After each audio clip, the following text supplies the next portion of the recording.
Pisses me off. What's going on, man? Yeah, there's something wrong with the stream. These idiots always seem to not even flip my screen this way. I'm like, who did the screen this way? I never put the screen this way. Ain't that something? They gonna do anything they can, boy, I swear.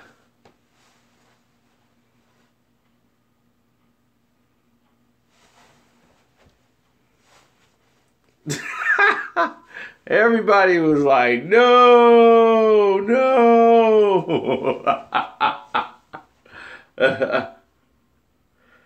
No, no, no.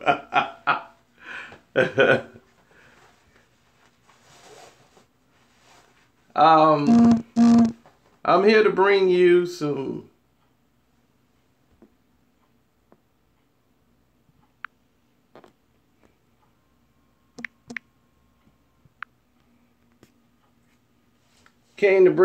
news. Now, the fans are calling for a rematch, but it's not us. We know better because we're boxing fans. We don't want to see this. This is not what we want to see. UFC fans have been calling for a rematch. They was like, if he won't fight him in the ring, if McGregor fights him again in a rematch, he's already figured him out. He can get him next time. So they're looking at a rematch to happen next year in March for St. Patrick's Day. St. Patty's Day. Here's the thing. It is never going to happen. Floyd Mayweather isn't going to fight Conor McGregor again. They said, well, no, not next year. What about another year after that? Conor's coming back to boxing. Watch. I agree. Conor McGregor will be back in boxing. Mark my words. And it might be on St. Patty's Day. He's going to fight one fight in the UFC this December. After that, he is gone. Conor McGregor is leaving. And he's going to go and return to boxing.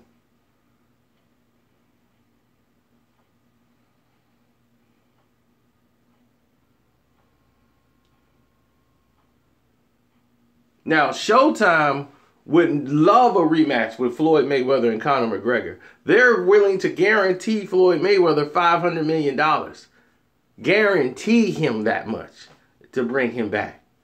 But it's not going to happen. Floyd is done. Floyd is done. He's not fighting anymore. It is complete. And Floyd Mayweather will not be returning to fight Conor McGregor in a rematch. Not right after. No. Now, for what was reported, here's what was reported. Paulie Malignaggi has challenged Conor McGregor to fight on St. Patrick's Day. Paulie don't care when it is. He'll fight Conor McGregor any day of the week. Conor McGregor team don't want to fight Paulie Malignaggi. They just like, no, forget that. Let's focus on UFC. Let's focus on what we do. Now, in this whole realm, Conor's manager has not ruled out a return back to boxing. They're looking for the right fight. And because you guys are here, I'm going to tell you to fight. And it's not Paulie Malignaggi. Y'all finna know right now what's going to happen on St. Patty's Day.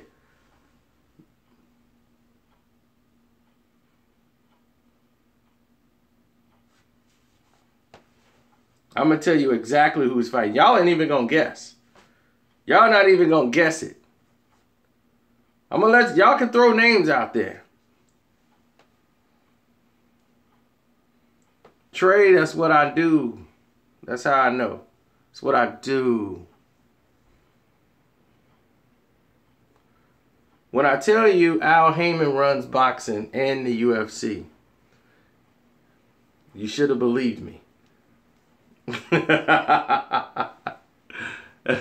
Now, he's going to go back to the UFC.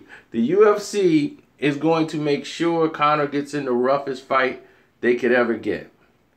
Nate Diaz wants about $20 million to fight. So you're not going to see that fight. He's too hard to negotiate with. I think you're going to see him fight either Khabib or somewhere over in Russia or something like that, where they can make a big enough fight. Nate Diaz would be the major fight, but both guys are going to want astronomical amount of cash in order to make that happen. So the UFC is like, how much are we going to take in if we paying Nate and we paying Conor that kind of money? We could pay Khabib $5 and pay Conor all the money, and then we could have a fight there. That might happen. Or a Tony Ferguson fight.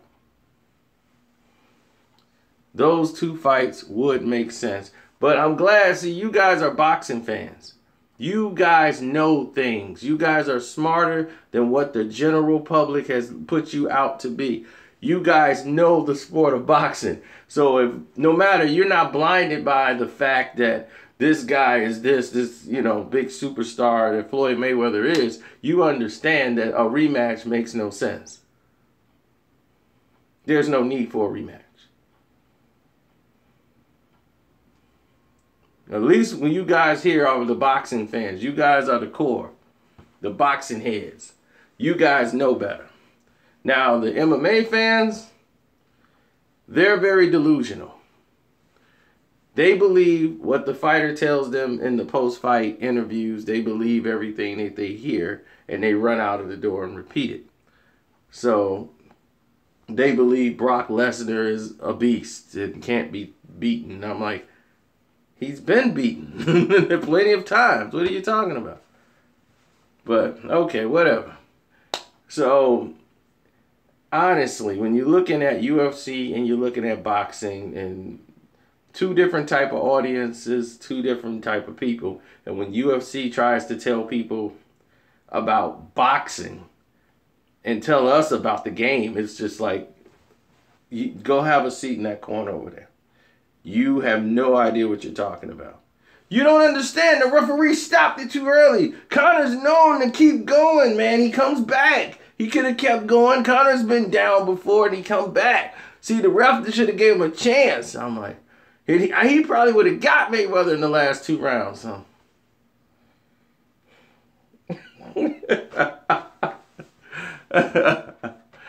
Oh, man. The delusion of grandeur. Then some idiot made a video on YouTube like it was a fixed fight. Floyd was, look how Conor never punches like this. So then this goes into the mentality of the stupid people. They pick it up and go, Conor, you see the way he was punching? He never punches like that. I'm like, go have a seat in the corner, sir. Don't come out and don't turn around, face that corner. Do not look back.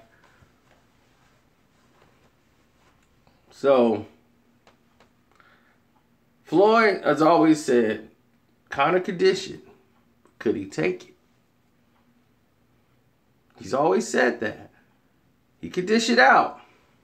But could Conor take it? Could he take it? That was the key. Could he take it?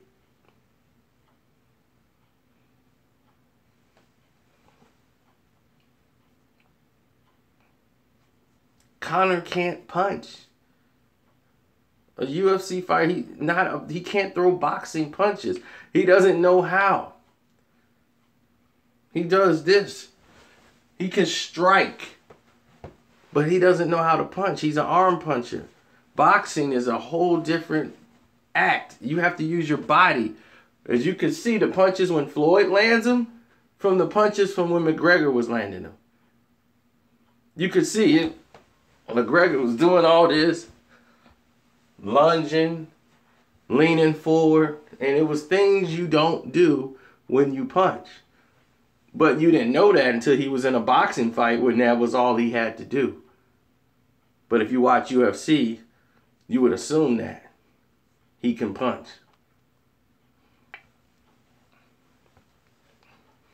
But it's hard to explain that to ignorant UFC fans. Now, Here's the thing. St. Patty's Day weekend. The talks have already been in place since that fight was over. Now, you guys did not know this, but I did. Conor McGregor met with Haymon and had to sit down with Haymon when he was still, this was over a year ago now. He sat down and had a meeting with Haymon. Floyd Mayweather was on a conference call. That's why all this stuff and talk was going on for a while between the two, because Haymon and Floyd was going to get into the UFC. And when they get into the UFC, I mean the business of the UFC. That's why Floyd would never talk bad about MMA anymore, because they were transitioning to buy out the UFC. So now that Haymon came, boom, and got in there and got involved, what he did was get in Conor's ear. Then you start seeing Conor disagree with everything with the UFC. Start calling them out on the money. Start calling them out on the pay-per-view buys. Saying, well, you guys are making this much money. Why I'm not seeing that money? You guys are going to have to pay me now this much for me to come back. He never knew how much money was being generated. All of a sudden, Conor had a problem with UFC. And he was like, look, I'm not going to show up to the presser. I'm not doing no press for this fight, and it's a waste of my time. You know, I'm working on my training. He was a headache ever since he had that meeting with Haymon. Next thing you know, the UFC was sold. The old owners was out. New owners are in. Things are running smoothly.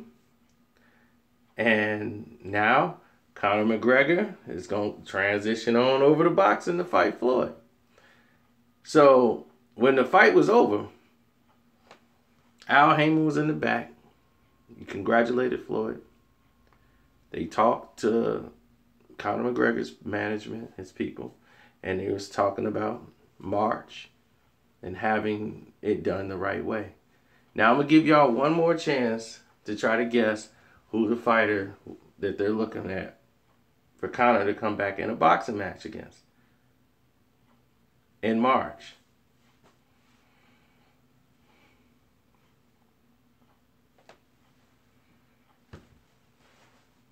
And it's not Paulie Malignaggi. I want to see if somebody guesses it. Said it on the boxing radio show the other night.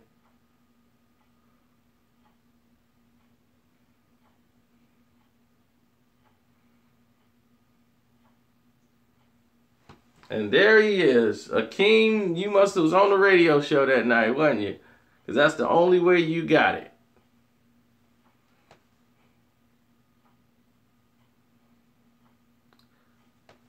The person is me. Me and Conor McGregor. I knocked Conor out in 2 rounds. As soon as they ring that bell, he going to sleep. No. No, the opponent is Victor Ortiz. Victor Ortiz. Not Tito Ortiz. Victor Ortiz. Victor Ortiz is the opponent that they're looking at for a fight on St. Patty's Day. And it might be on live television on PBC. Conor McGregor versus Victor Ortiz.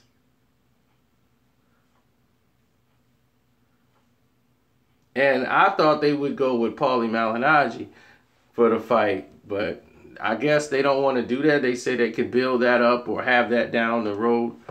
But a lot of people think that's a good matchup. And first I said, and we got an argument about it, because I was arguing with some people from, you know, I ain't going to say who, but we were having an argument over this. And I'm like, Victor Ortiz would knock him out. Why would they do that? Victor would knock him out. They said, no, we're going to make sure Conor has boxing trainers for this fight. No, he's going to knock Conor out. Do you realize? Victor quits in fights. Victor quits in fights is what they were saying to me. Victor will quit in the fight. If the pressure gets high, Victor will cave it in and give up. Conor got a lot of heart, and he won't cave in and give it up. This fight won't go past 6 rounds. I said Victor Ortiz will hurt him in round 1.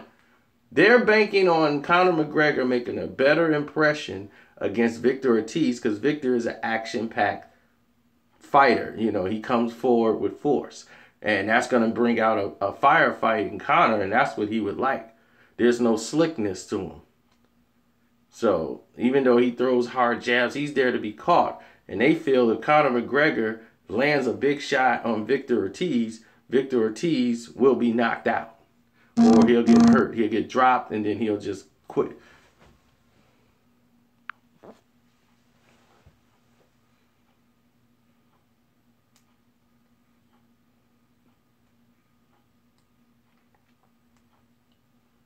Yeah, Victor would have to move up in weight, and he'll be fighting at 154 for the first time.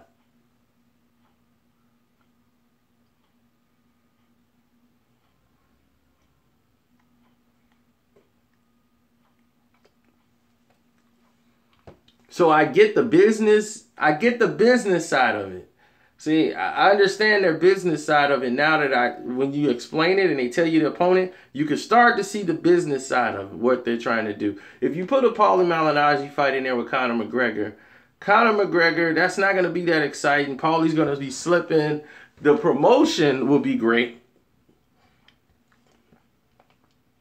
But you kind of want to build up that confidence of Conor McGregor first, who just came out of a boxing match with Floyd Mayweather. Plus, he sparred Paulie, so he probably know Paulie got the best of me in a couple of those rounds. He's hard to knock out or hard to hit, and I hit him with some of my best shots. So I might want to not go in right away with Paulie. But a fighter like Victor Ortiz, they think probably, yeah, that's a good enough fight for him.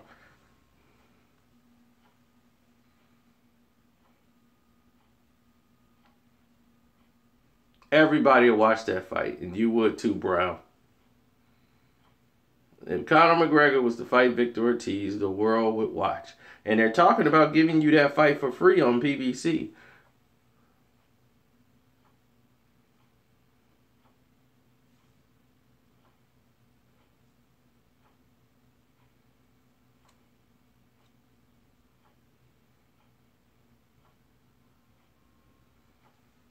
He's going to be 0-2. He'd be the richest 0-2 fighter in history if that happens. I still don't believe Conor McGregor could beat Victor Ortiz. I just don't see it. Because I don't think, even with a boxing camp, and I was trying to tell them, I said, well, here's the thing. In 5 weeks, do you really believe you could teach Conor McGregor that much in a 5-6 week camp? See, it's not people like, man, we got great trainers and we can do this and this. But I'm like, look, no matter how great you are as a trainer, and I mean as a trainer, how great you are as a trainer, it all comes down to the student. If your student is willing to believe and sell out into everything that you're teaching them and willing to sponge it up and be able to implement that in a combat situation. Because when it gets hot and things are not going well, they resort back to what they originally been doing their entire career. So I don't believe Conor McGregor has that in him because he doesn't know how to hold. He knows how to do double underhooks. He knows how to do all these other things in the ring that is not incorporated with boxing that will fatigue you.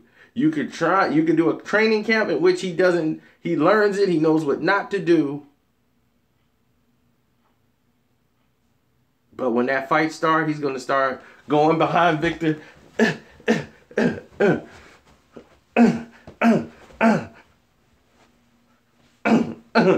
Hammer fist time. And you're going to be like, what did we work on in practice? There was none of this hammer fist stuff through the whole camp. The fight starts, here comes hammer fist.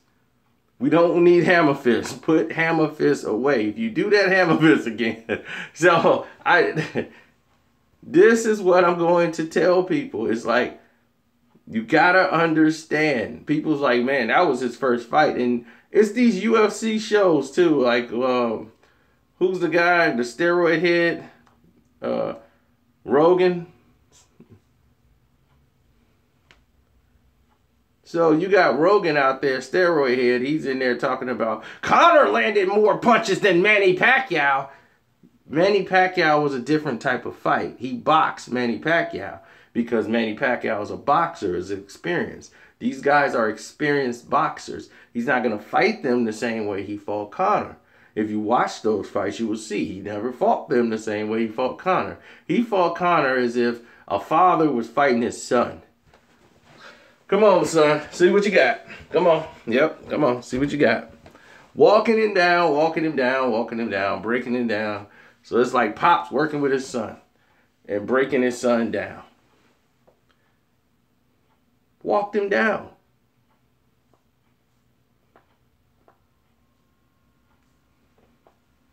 So do they need to have a rematch? Absolutely not. Not in my opinion. We have a determination right now as to who would win 100 times if they fought 100 times. No time in this fight was Floyd Mayweather ever hurt. The shot that, that they talked about Conor hit him with that hurt him.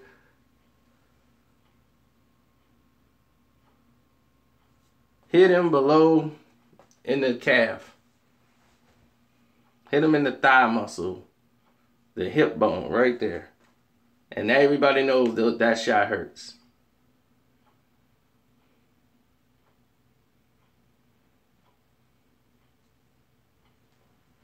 Nobody wants to see these people again? Well, you must be nuts, because there's a lot of UFC people, a lot of fans, and a lot of casual people that want to see this fight again. Only people that don't want to see it is us. We know too much. We don't want to see it no more. It was great. We proved our point. We made our money. Boom, we out. But you're looking at a pay-per-view fight that broke all records.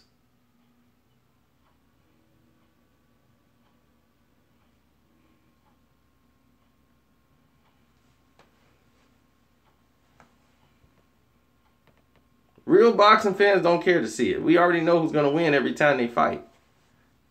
I mean, the only shot he had was this first fight. Now they was like, well, wait a minute. He's seen Floyd Mayweather now.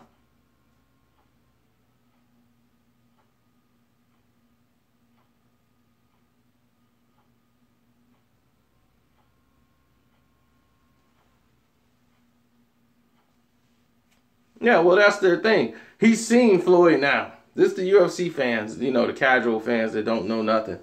He's seen Floyd now. He's seen his style. So he knows how to fight him. And all these MMA channels, they don't know what to talk about.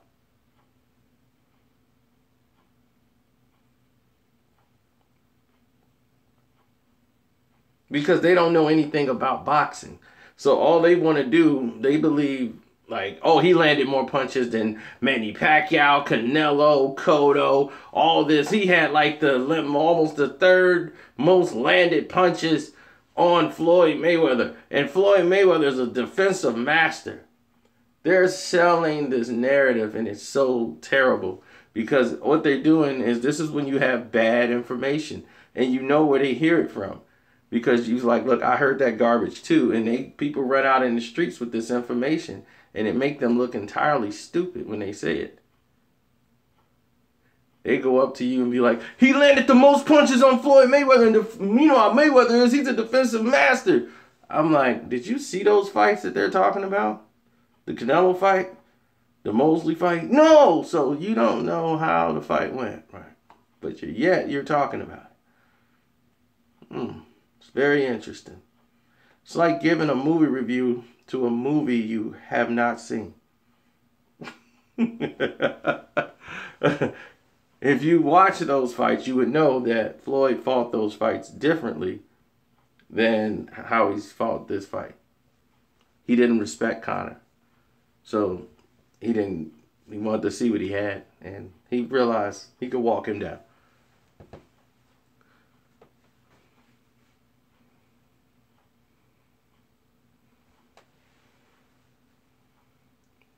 It was a good fight because Floyd redeemed the last two. I enjoyed the Berto fight. I don't know about y'all.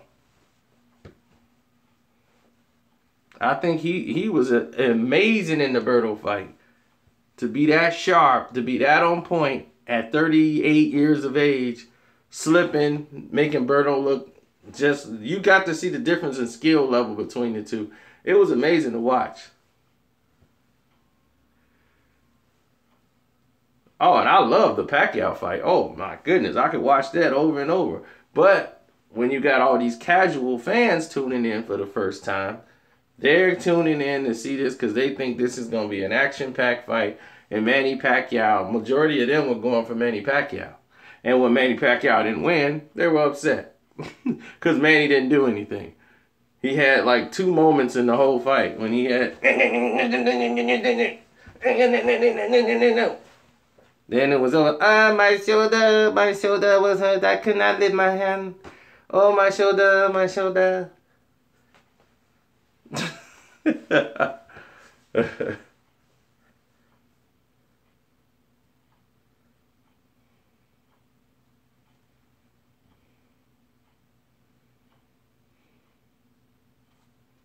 The best Floyd Mayweather entrance of all time. He had the 4 tops in the ring one time. And that was good. Money! Well, I'm glad you liked that video. Because you seem to always be talking about the Ernie Hudson wife situation.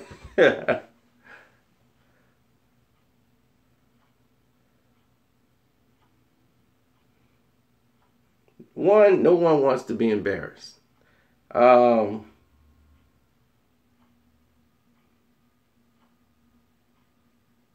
don't think he's pulled out the fight just yet. I think they agreed to it. He tried to pull out the fight, but if he done that, there's money that was given to him that he would have to pay back.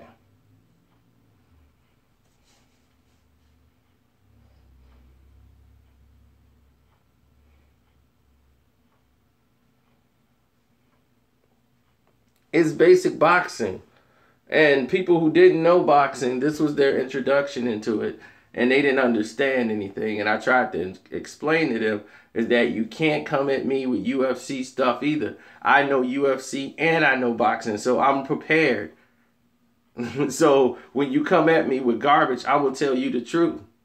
And then I will explain to you that he's a joke even in UFC.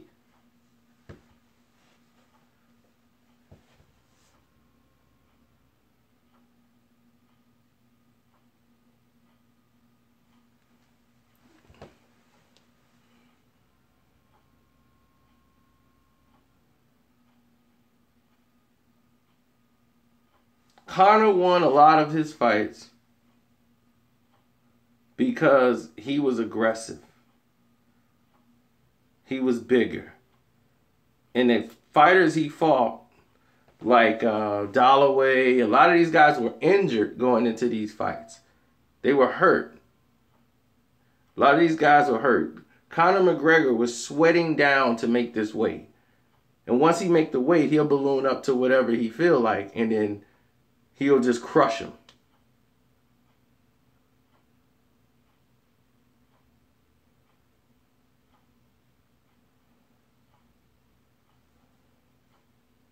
Yeah, he was naturally bigger than a lot of these fighters. Once he started fighting people who was actually his size, he started to have a little problems. And that's always going to happen when he can't make the weight no more. When he fought Jose Aldo, he could never make that weight again.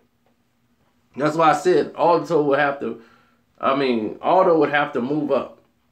That's the only way the fight could happen.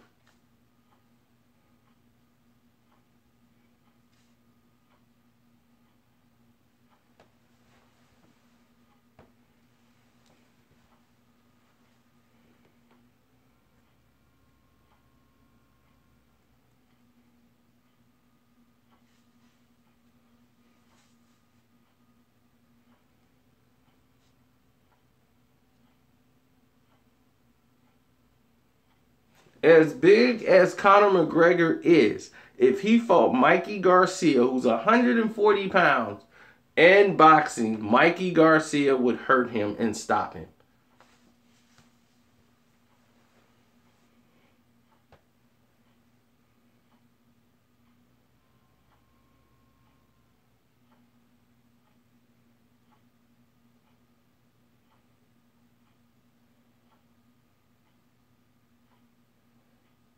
No, he wouldn't have stopped him in round 2. Mikey would have broke him down and got him out in the later rounds.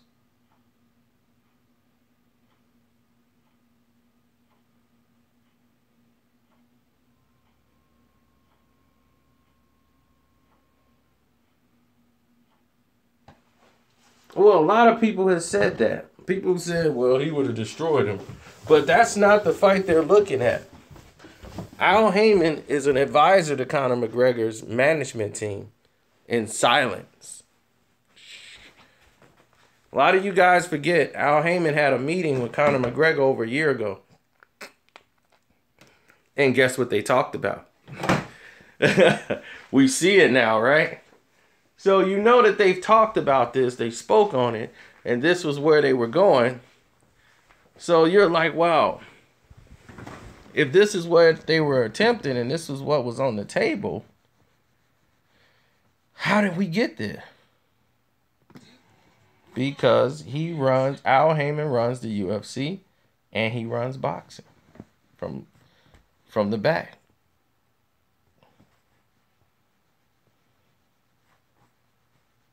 And ever since then, they never really, because Floyd used to bash MMA. He stopped. Because now they're getting a part of what's happening over there. So now that the two decided that they were going to cross-brand,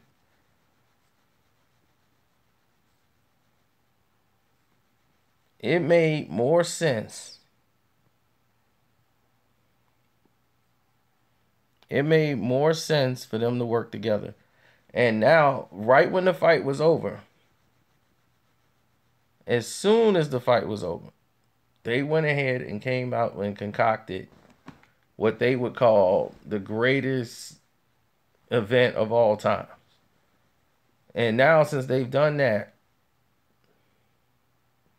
and created this mega event, all they did was to come up with a new plan. As soon as the fight was over, the idea shifted from Conor, you did well, I'm very proud of you, blah, blah, blah.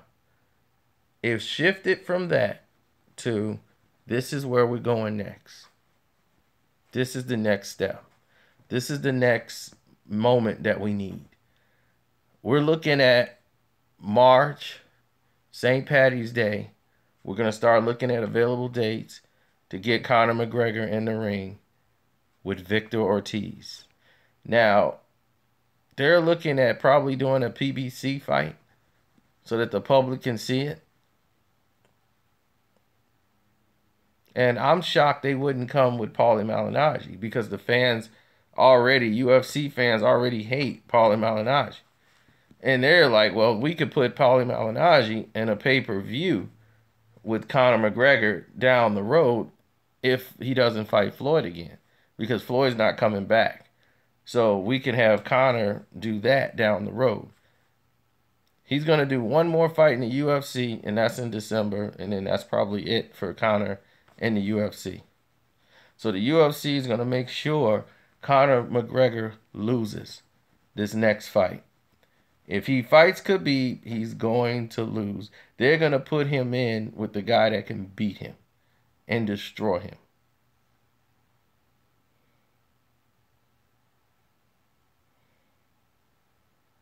Conor will not be fighting Miguel Cotto, period. That's not going to happen.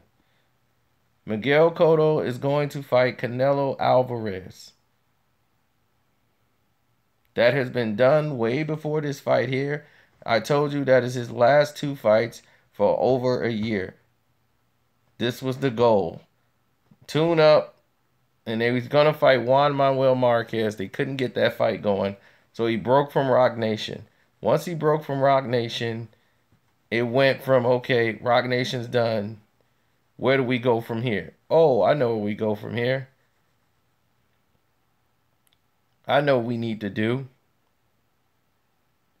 We need to go ahead and fight Canelo Alvarez in a rematch. That's all Golden Boy has that can make money with Canelo Alvarez. After the Triple G fight, the biggest thing they have is a rematch with Miguel Cotto. That was the biggest fight they've done post Mayweather that they've ever had.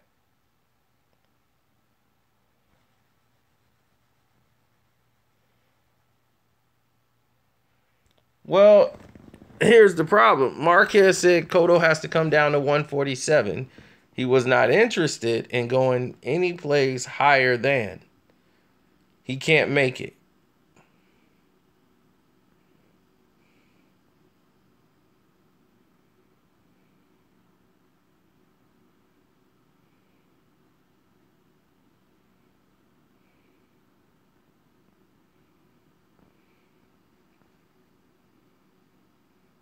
I'm not RoboCop, I'm Chub Rock.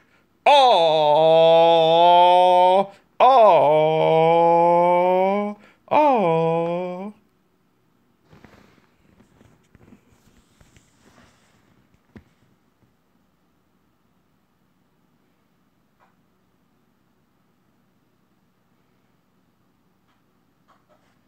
Talking about turn to the Alabama game. Tell you, I've been watching the Ozark. I didn't get hooked on that. I don't even know how many episodes it is. It just keep going. And I don't want it to stop.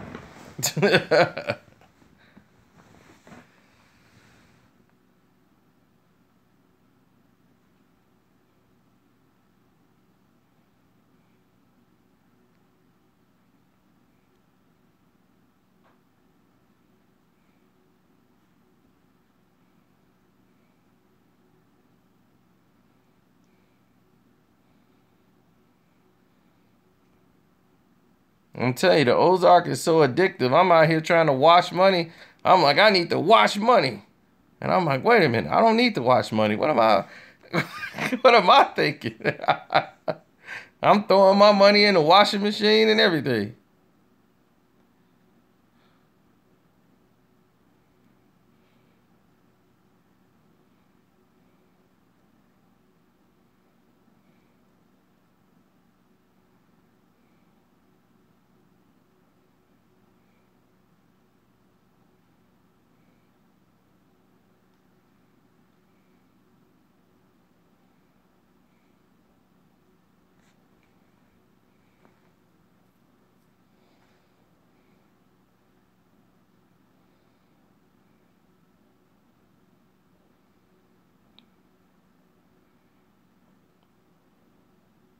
Oh, it's 10 episodes and I'm close. I'm close to the end. I think I was on like 8 or 9 before I passed out sleep. And I'm one of those types that if I go to sleep watching something, that's what I'm dreaming about. So if I'm watching something, I pass out sleep. Next thing you know, I'm in there watching Money in my dream with the entire cast. I'm part of the show.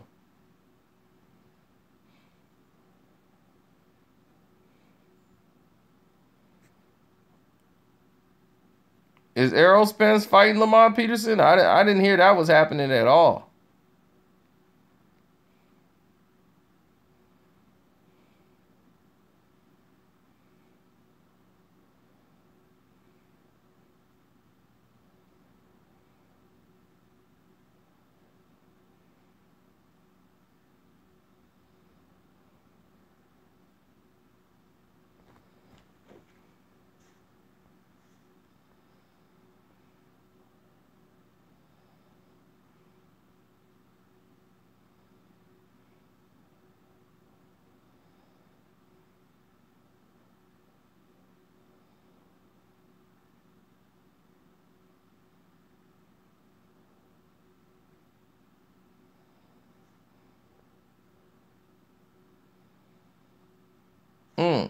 The Charlo's easy?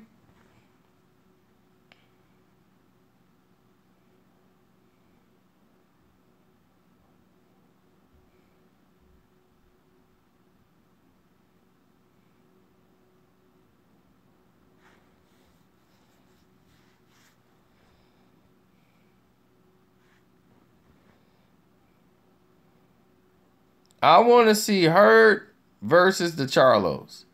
That's going to be a good fight. Hurd's finna fight Austin Trout, and that's going to be a great fight.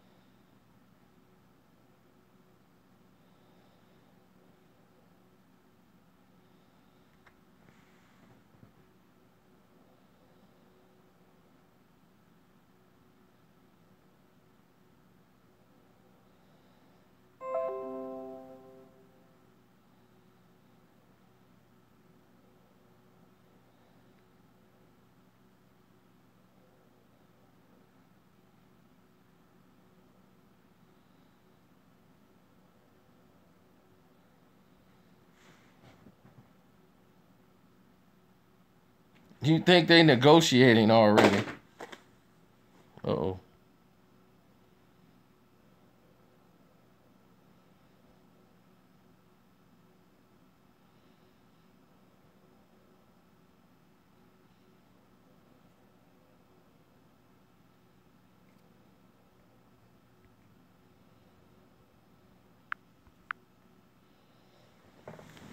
Now, here's one of my barbers hit me up. My barber said, I told my barber, can you cut my hair today? He said, nah. Then he's talking about I'm going to be available on Monday. Now, if I called you for a barber for a cut today, that must mean I want my hair cut today. Not on Monday.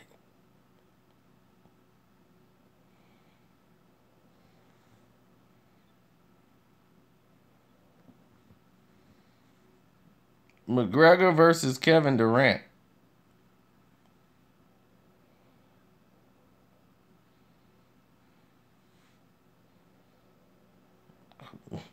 Who would win? Would I still face? I think Kevin Durant might land something. I don't know. It's hard for me to pick Conor McGregor in a boxing match.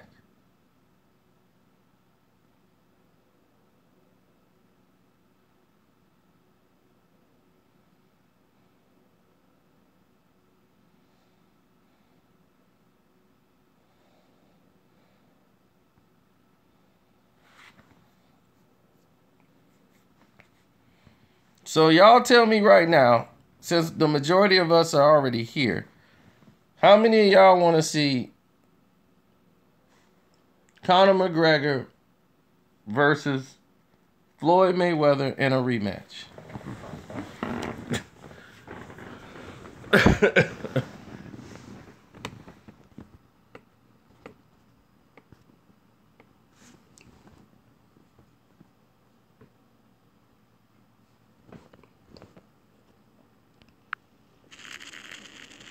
He's like, no, no, no, no.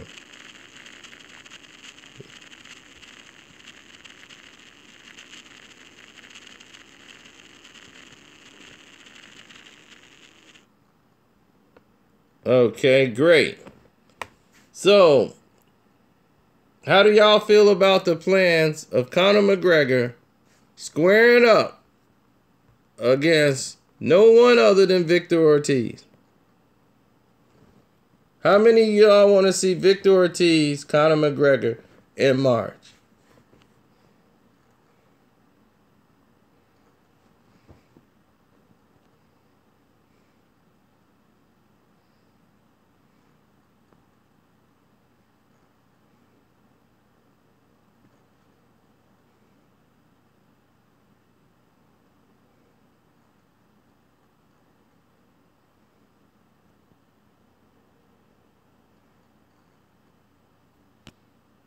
Okay, looks like we got a fight. All right, looks like we got a fight here, ladies and gentlemen. People would rather see him fight Victor Ortiz than Floyd Mayweather.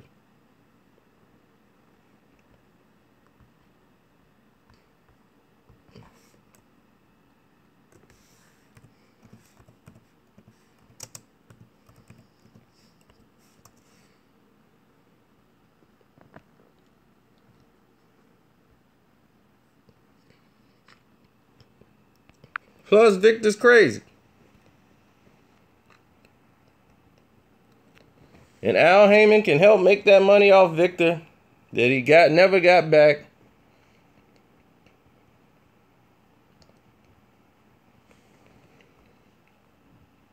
Both guys have fallen Floyd Mayweather.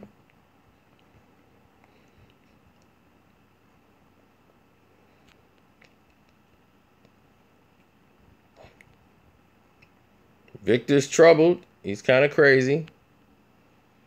He might try to headbutt Conor McGregor in the ring.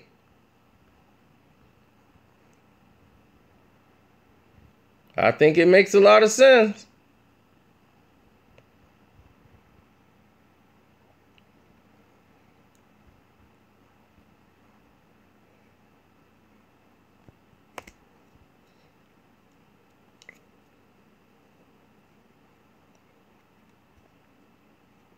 And the people behind this believe that Ortiz is the perfect opponent for Conor McGregor more than Paulie Malignaggi. I think Victor Ortiz would knock him out. That's just me. I can't believe y'all think Victor would not win. Would not hurt this guy. They was like, no. He would win. And Victor, he's at all the UFC fights. He gets there VIP. So he hangs out with a bunch of UFC guys. He's not somebody who's not familiar with the UFC.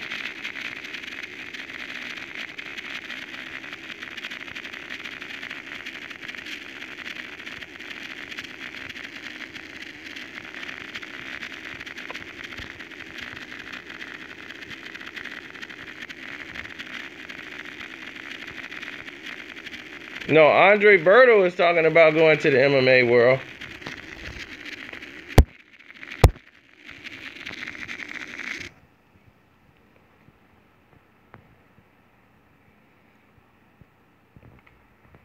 This was the Machado fight with Haymon.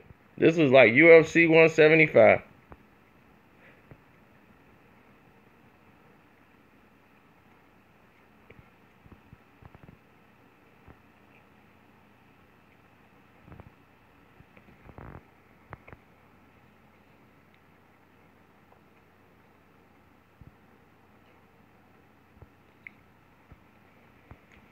But that'll be a good fight. Victor Ortiz.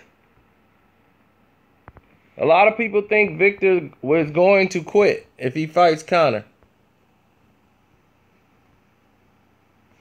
They said if he fights Conor McGregor, he's going to quit.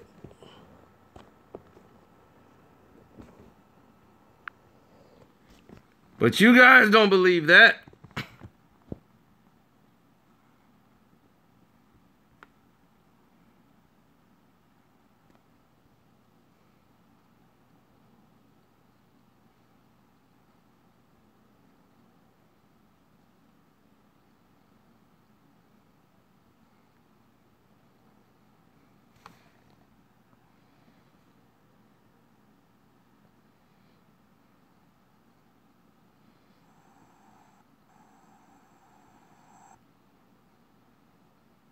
No, we don't believe it.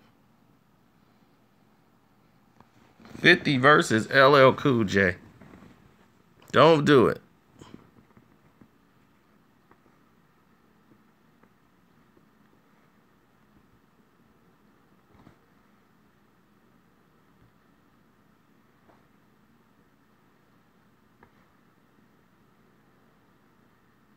$50 Cent will hurt Willie D. Hurt him.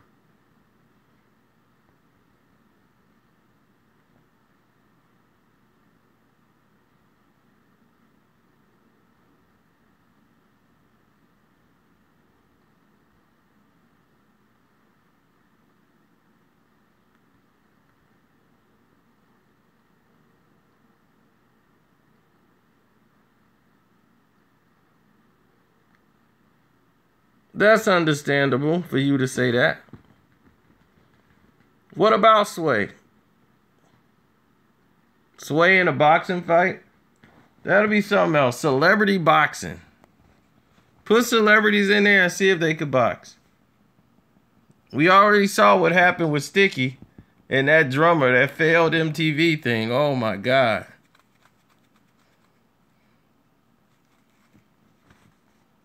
And that's when people realized for the first time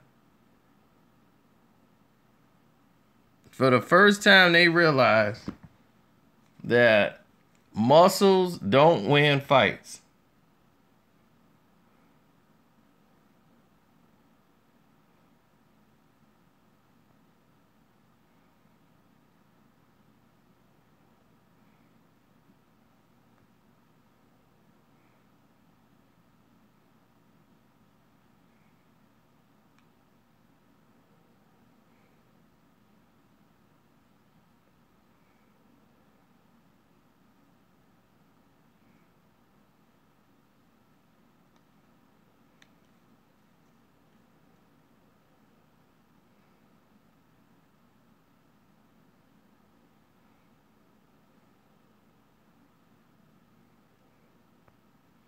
Now, Conor is fighting in December.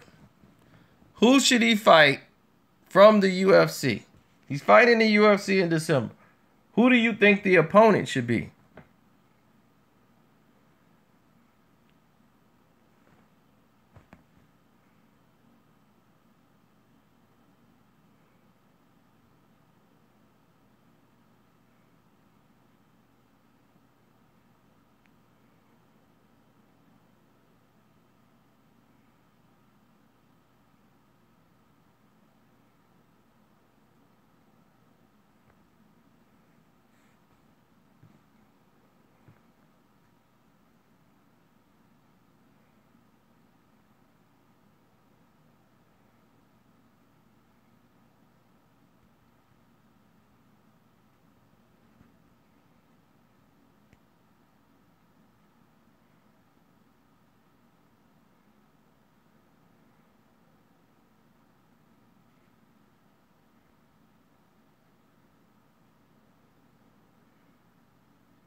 Tony Ferguson.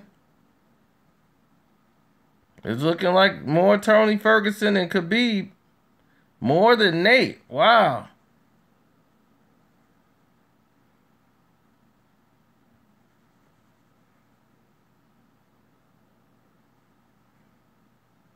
All right, there we go. We finally got some Tyron Woodleys.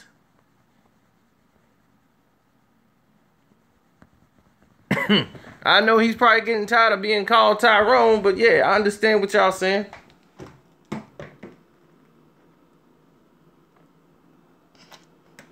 I got you. Even when they don't understand you, I got you.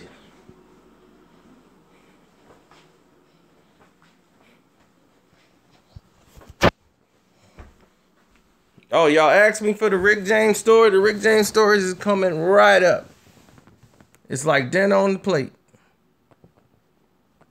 It's already done.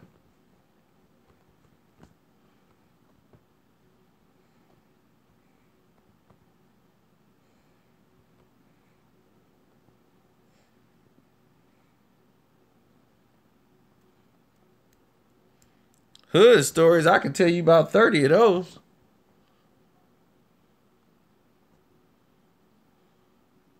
Uh-oh, pass the ball around.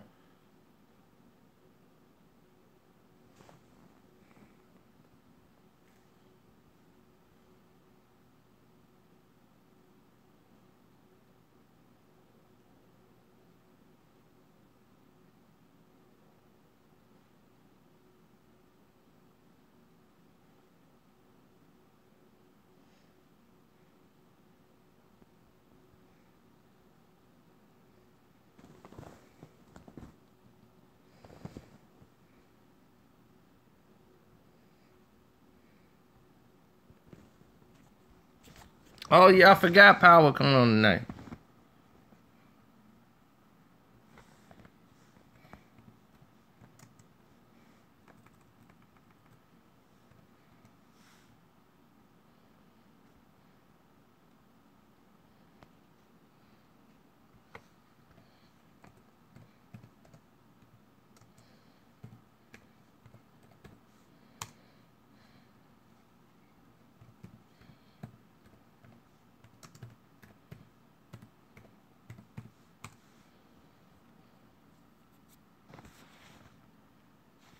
He can fight standing up and take somebody to the ground. I agree with that. He would lose. If he fought Tyron Woodley, he would lose. There's no doubt about it. He would lose.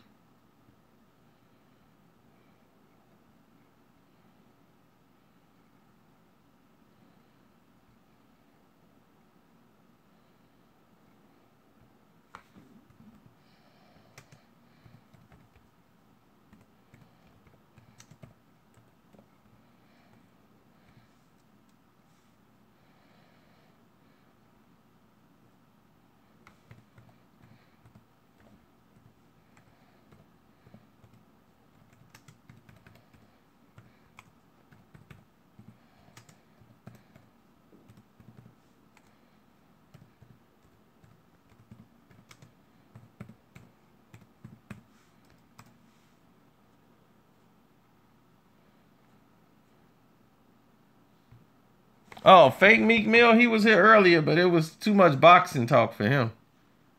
So he went and checked out.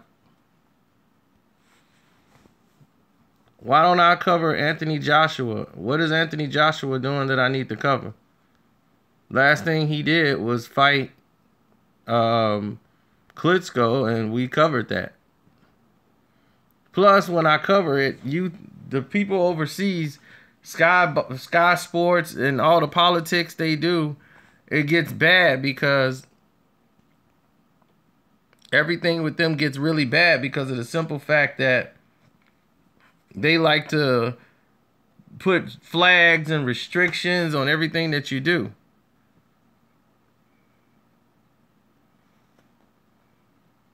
Oh, Mr. Perfect. I like Ravish and Rick Rude. They were a great combination because they were actually manager and partner tag team when Rude first hurt his back.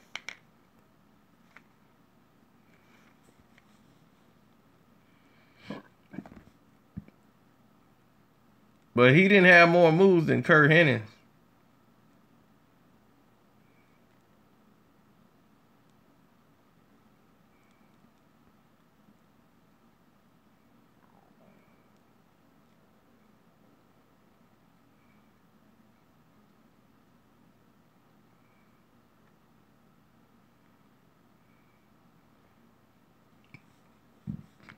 When he had a hit song called I Hate Rap.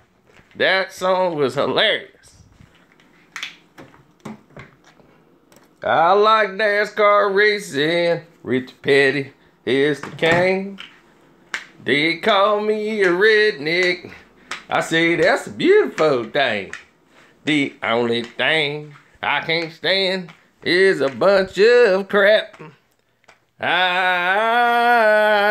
hate rap. Rap is crap. Man, I used to laugh so hard when that song came on.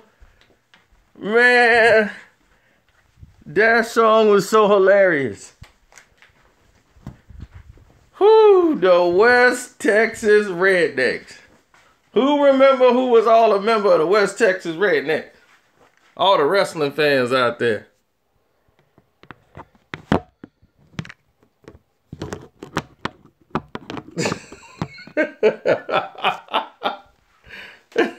The West Texas Rednecks.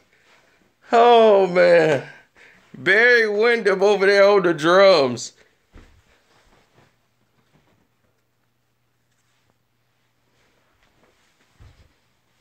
The good old boys.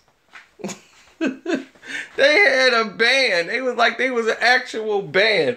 Barry Windham was on the drums. He just kept hitting the drums like this. I'm like, what the heck are they doing? Oh, man. Oh. Yeah, today you gotta pay bills. I need to find me a chick to pay all my bills now. Forget that. I used to be like, I'm independent. Now I'm like, I need your money. I gotta pay way too much money.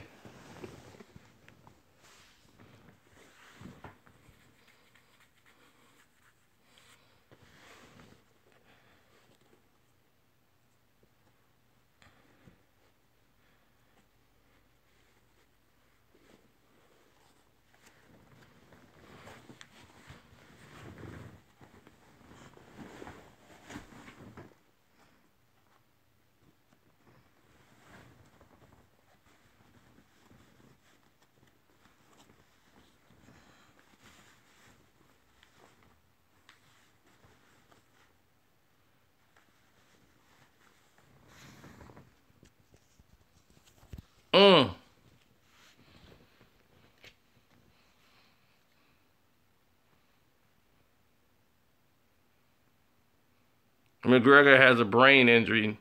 No, it's called a concussion.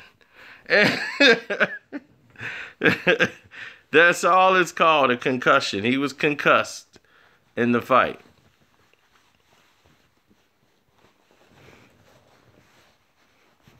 See, when people was like, oh, he's so fatigued, that's why his legs gone. His legs is gone from getting hit in the doggone dome. That kind of make your legs go. You trying to walk and you can't.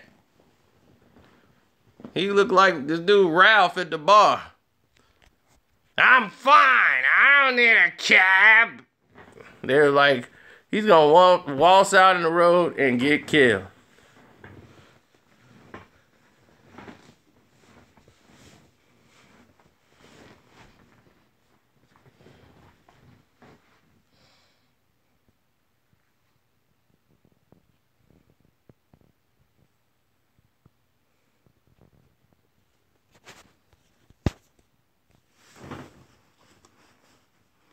I invited Conor McGregor to this conversation, and he didn't show up. So I'm disappointed in Conor McGregor.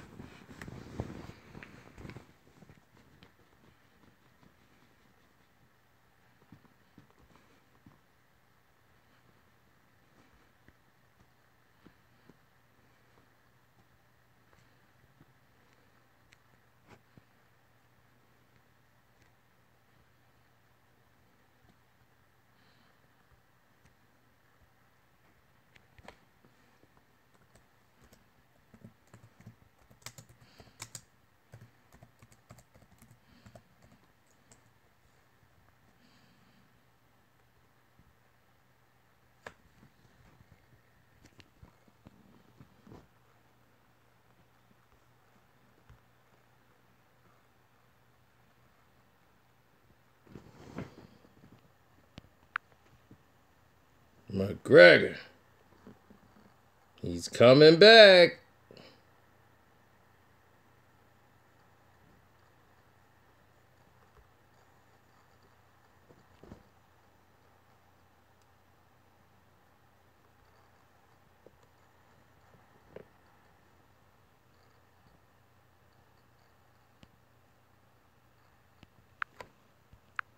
Oh, Bill Lambier would crush him. Come on. Bill Lambier would crush him.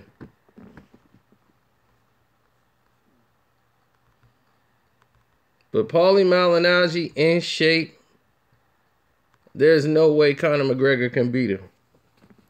But it wouldn't be an exciting fight. Paulie wouldn't probably knock him out. He'd probably stop him due to breaking him down and getting close and fatiguing him late in the fight. Paulie's pretty tough. You got to remember, this guy has been dropped by Miguel Cotto. He didn't fall Sean Porter. He fought some of the biggest guys in the world.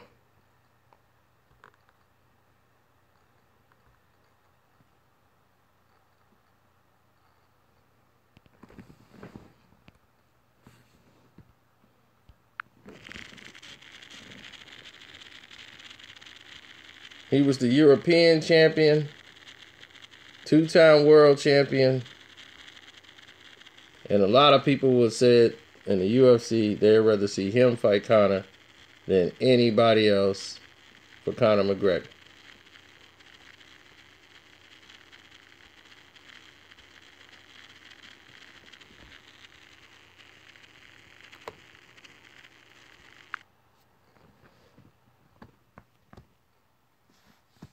The future legend, Paulie Malignaggi.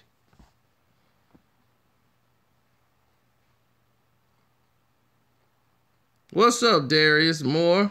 What's going on with you?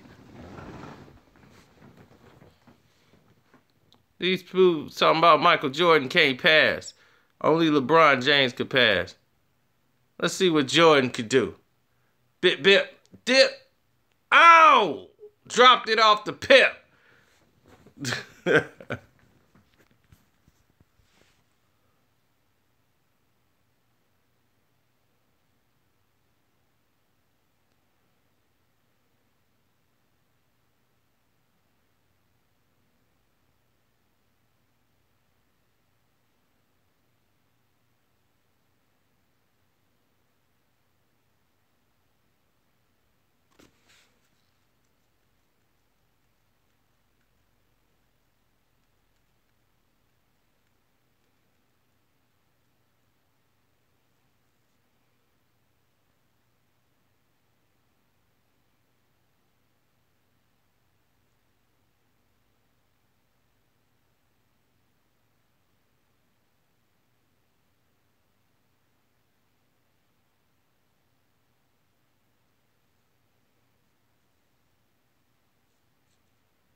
Man, they wasn't ready for Mike. They wasn't ready for the Dream Team. But I don't know. Kobe said they would have beat the Dream Team.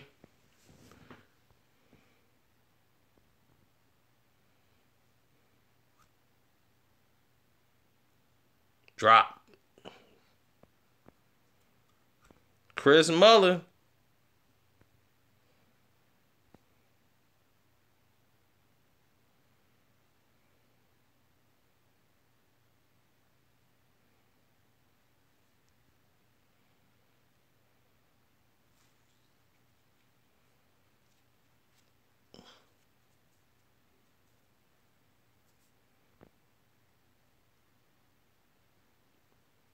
Oh, God. I didn't realize how bad Scottie Pippen fade was.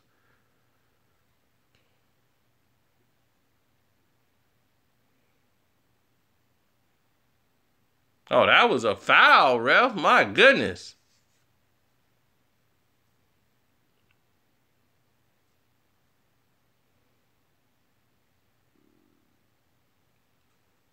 These Olympic referees, man, I swear. Oh, God. Oh, God. Scottie Pippen, what did they do to your head? My God. I understand you overseas.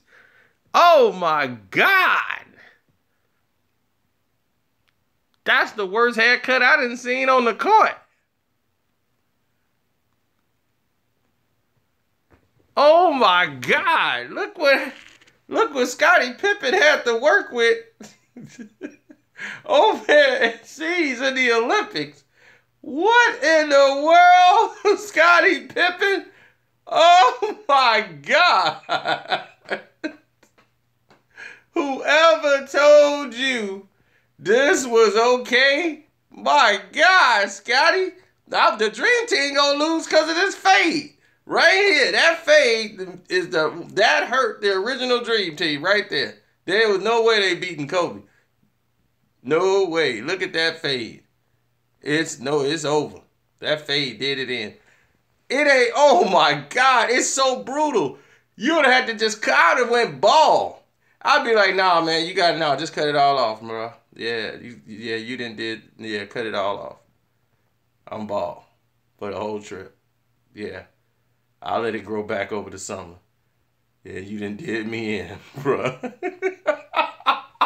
You done did me in. People in prison got better haircuts than that. Oh my God, it ain't even. Like, it ain't even balanced. Dude, that's like somebody was cutting his hair right before the game time. And he ain't even know it. They ain't even get it finished. Oh my God. I didn't know he was out here blend. They ain't never heard. They don't know what that is. They think that's a type of coffee overseas. My goodness. And they playing Puerto Rico. Puerto Ricans get the best haircuts. You get some of the best fades in the world from the Puerto Rican. What happened to him? Woohoo! That's why Stacey King was on the Bulls, because they kept him for so long because he was the barber. He was the man. Stacey King had a dope fade. Everything. That's all you can talk about Stacey King. His fade was always on point. He started lining Pip up, started lining people up on the team. BJ, they was like, man, we got to keep him. He the team barber.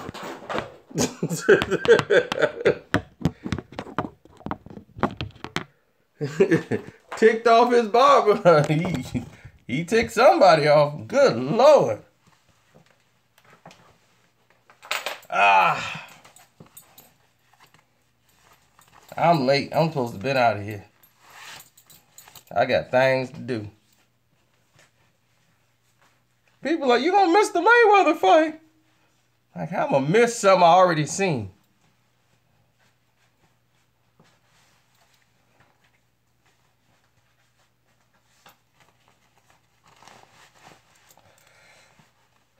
I got some business to take care of. And I'm coming back.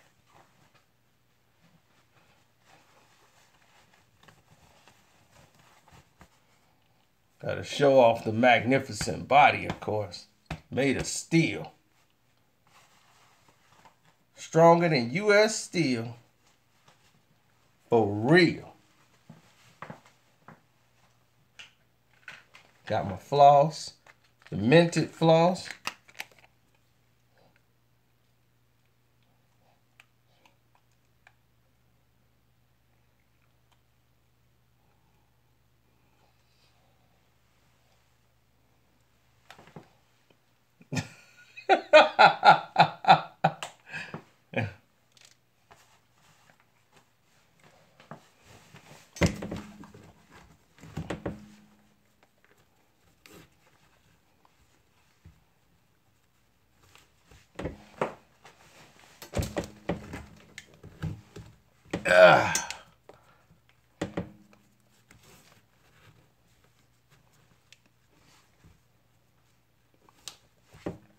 Oh, you want to hear beef right quick or some real stuff that went down? Okay, here we go. The year is 1993. Okay, this is starting the 1993 season. The season had just started. A player had got hurt in the first month. We ain't gonna say who. Now, in 1993, there was this thing going off called the Freakniks and all this stuff, and the players, NBA players, start going out there hanging out doing Freaknik and all this stuff. So, whoop, there it is, and all this stuff was big at the time. Whoop, there it is. Whoop, there it is. So, whoop, there it is going on. And Atlanta is jumping off the hook. And anyway, a certain NBA player met, I want to say kind of a TV star, used to do some interviews, been on MTV, did some things. Next thing you know, this NBA star started kicking it with him. Now, needless to know that another person who was getting a haircut at the same time in the barbershop while he talking about getting down with this person and getting a haircut, this person hears about this chick and how she was a freak and this and that. Was like, woo, man, she this and that, boy. She bad. She this and that and this and that. Bop, bop, bop, bop. Running off at the mouth. Now, the person he was talking to is like one of the biggest superstars, Hall of Fame basketball player in the world. So, that person finds out what's going on the schedule with that person, talked to that person's assistant, and said they wanted to have lunch and talk about some business. So they set it up with that person. They interviewed one of the biggest Hall of Fame basketball stars. At this time, he wasn't in the Hall yet, but he was going. So he was an active NBA player at the time. So he gives that person an exclusive interview and this and that. After this interview turns into a late night hanging out, to a late night on the town, getting hit at the hotel. See, it wasn't social media then. If it was social media, they'd have been done. So what happened is the player on the team who was bragging about what he did with this chick, she ain't want nothing to do with him no more. And he couldn't figure it out. Then somebody else told him, like, yo, you know such and such hitting that. He running that. And once dude started telling him what went on the team, it caused a major malfunction on that team. Major. People had to go. It was finna fight in the locker room. It was going down. Right there over this chick. This chick broke up an entire team. They weren't going to win no NBA championship anyway. But still. This person was on the star point. They were like neck and neck with Jordan. So it wasn't Michael Jordan. But the person was up there with Jordan. Now, the word around the campfire is, could the person slam dunk? Yeah. The person used to dunk like this.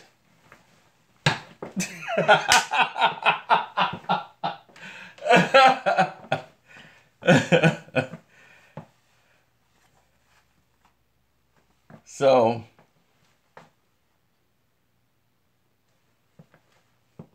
if you got four people on this person, he's still gonna dunk the ball.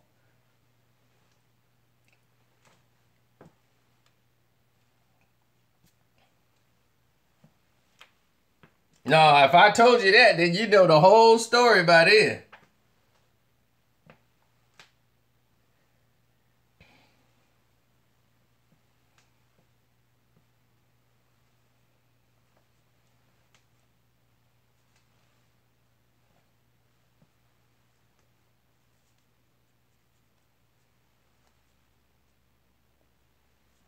Oh, who's the girl? She was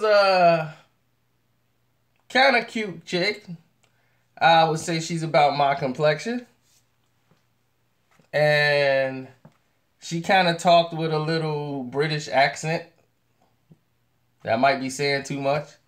But I'm down. I'm done with that.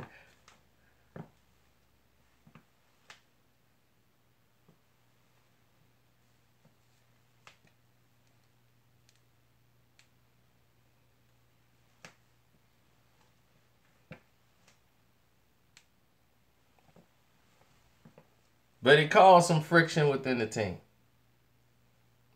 In case you see me fidgeting with my hand still hurt from hitting the bag.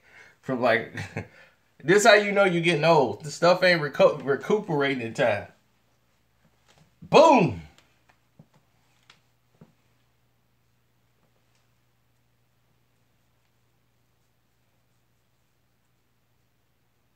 Oh, it was tons of this stuff. Teammates had a fist fight over chicks. For real. At a nightclub over chicks. Teammates, homeboys. One teammate fought another teammate over a bill at a restaurant. Again, Atlanta. Atlanta, not the team that was in Atlanta, but they were fighting at a restaurant over a bill because here it was that the assistant coach was the closest one to him. The head coach, nobody liked the head coach of this team. None of the players liked him and respected him, and the coach only liked it one player on the team. And he'd be like, look, you gonna hang out with me. Why? Because I'm trying to trade all these fools because they ain't no good. So he was like, I'm trying to do you a favor. You the only star on this team. That's why we losing every week. So the players on the team was like, man, we should just start dropping games so we can get rid of coach, man. I done told the GM, man. And he's like, man, look, if you finna tell me about the coach, I've already heard y'all complaints. And if y'all all, he's like, man, all the players done signed the paper except for one player. That's the teacher's pet over there. So they always talked about him like a dog because he wouldn't sign on to get rid of the coach. So when they went ahead and they had to play Atlanta. So they was in Atlanta going out to eat. And when they in Atlanta, they sitting over there talking about you know, they all having a dinner. And he ain't chip in. He only paid for his. And it was like, you know, that was like a sorority thing where people supposed to pick up the tab. And he never picked up the tab. So they were like, dog, you don't never pick up the tab. Blah, blah, blah. We end up having to pay. But you don't never have to pick up the tab. And you make more than any of us. So they were sick of it. So they started a fight at the restaurant. He was like, man, why would I pay for y'all?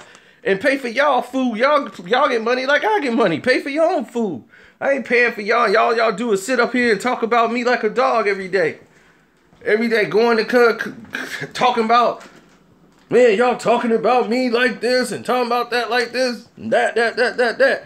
What am I gonna pay for y'all for? So he really got heated and two players got in a fight. One player got a black eye. The other one hurt his hand. So he still played the game, but his hand was all messed up. And everybody was like, oh, yeah, he had an incident where in practice, some player stepped on his hand. They made up a whole NBA lie, but they got into a fight at a restaurant, fighting each other as a team. The coach was fired the very next season. And several players were traded.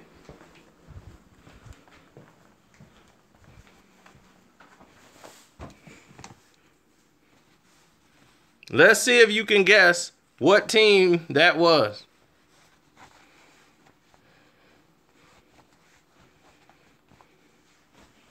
Let me save you time. It was the Clippers. But I ain't gonna tell you what year, what season, what happened. But it was the Los Angeles Clippers playing the Atlanta Hawks.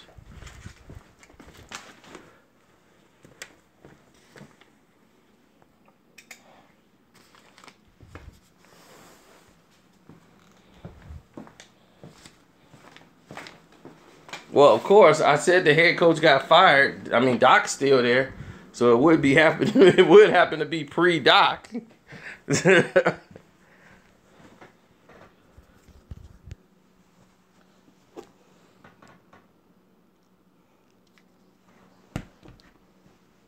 Shaq stories, yeah. Shaq, he started hooking up with Hoops, you know, because Shaq had a couple of chicks on the line, you know, after Shawnee and him went their separate ways. Shawnee was like, okay, if you gonna cheat on me, I gotta get mine. And that's what she was doing. She was getting hers. And things started to change because Shaq come back and it'd be another rumor. A girl calling Shaq's phone, his BlackBerry, and she was like, look, I'm sick of this. Because she had Shawnee was in media. She had her little gig down in Miami when she got down there, and that was perfect for her because it helped her blow up on the scene more than it did in LA. But his hoe hopping was was at an all-time high.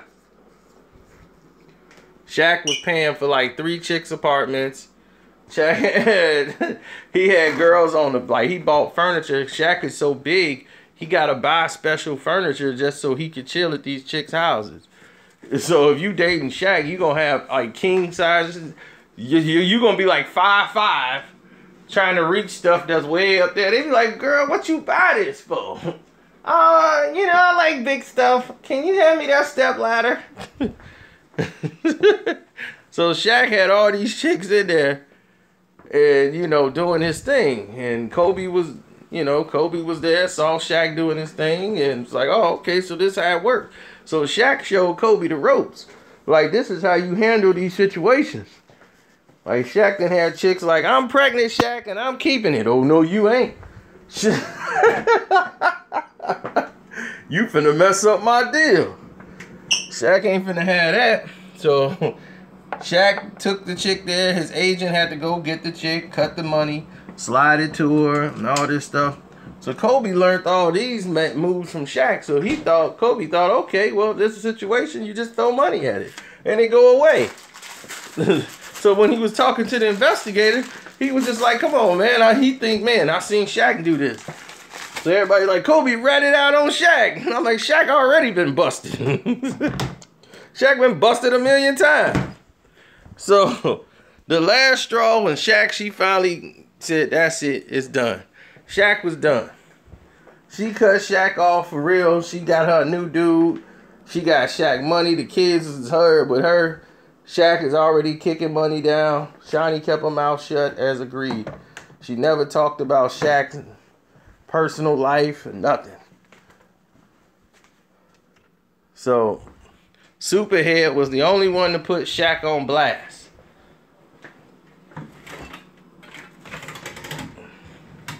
And he had about 2 Superheads, 2, 3 of them. But Superhead put all his business out there. How he bought a bed, everything. So Shaq was on blast. And because Shaq was on blast, she talked about his manhood, everything. And it just rubbed everybody the wrong way, the way she did Shaq. But anyway, Shaq's a free man now. So when Shaq became a free man, he was running wild. And he was watching The Flavor of Love. And he saw, the very first season, he saw this girl named Hoops. This girl that played basketball. She was a little model trying to break into Hollywood. And one of Shaq's homeboys had casted her for a movie. Will Smith, you know, put her in the lead for one of his music videos. So she was always in the scene, hanging around, you know. Little escort. So when she won The Flavor of Love and got all this fame, and once people started to figure out, hey man, she been on this show and she did this and this, they try to act like she ain't never been on TV before. Man, something wrong here. So after that, it faded off and they, you know, it's a show. But by it being the first of its kind on television, it got the world's attention. So after that, Shaq and Hoops hook up, and they the best of friends. She likes to joke. Shaq likes to joke. They both like sports. She plays basketball. She's fun. This was exactly what Shaq needed. Shaq was happy. And they were happy. Then there was rumors of a sex tape. And they sent, I think they sent a notice to her to get the money from Shaq, or this sex tape is coming out. So you better get that money from Shaq to pay me off, or we'll give you the hard copies. So she was like, wait, just be cool. She was, nah, you better hit Shaq up for that bread. Make that payment. So allegedly she finessed it away to get some money out of Shaq's account to slide it over to him, but it was for something that she was supposed to get anyway. Like, Shaq had her on an allowance, so she took it and said, this is for my allowance, blah, blah, blah, blah. I'm just going to use this money. And he was like, what did you need the money for? That it couldn't wait. Like, everything you need is in the house. So when she did that, they're like, everything you need is in the crib. What you do that for? And she finally confessed to Shaq that there was a tape, because actually, before she did that, it was already found out. Shaq already found out there was a sex tape on her beforehand, because they got investigators that do this type of stuff. So they already brought the news to Shaq, and Shaq was up for a television job with TNT and with the NBA as a broadcaster. And they told him, we cannot have you as a broadcaster with dating a woman who has a sex tape. So you got a choice. If you want this broadcasting job and you want to be on TV, you got to cut her loose right now. Soon as she came home, they talked.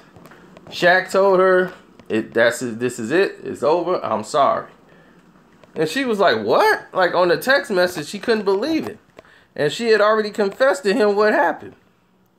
So when she came home, she had somebody there to help her get her things.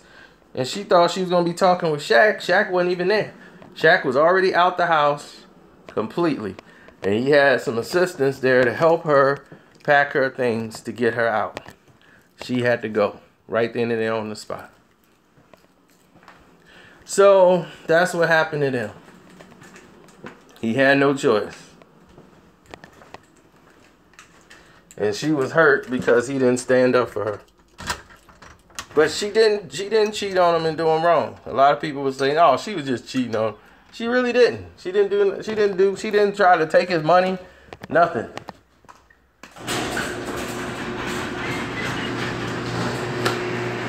She really liked Shaq.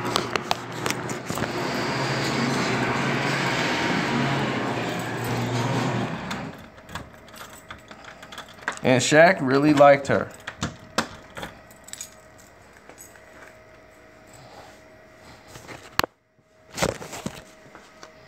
So how you like that one? Was that nice enough for you? Did it live.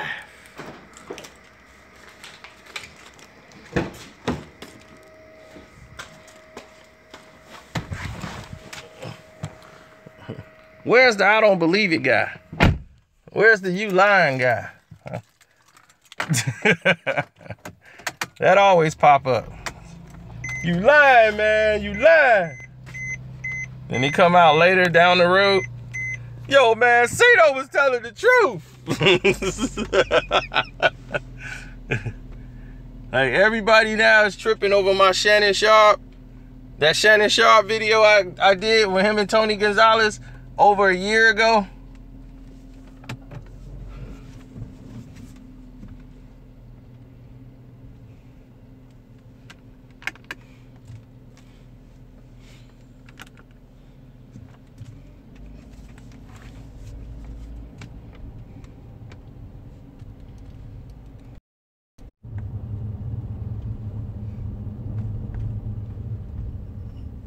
Well, thank you, C. Mike.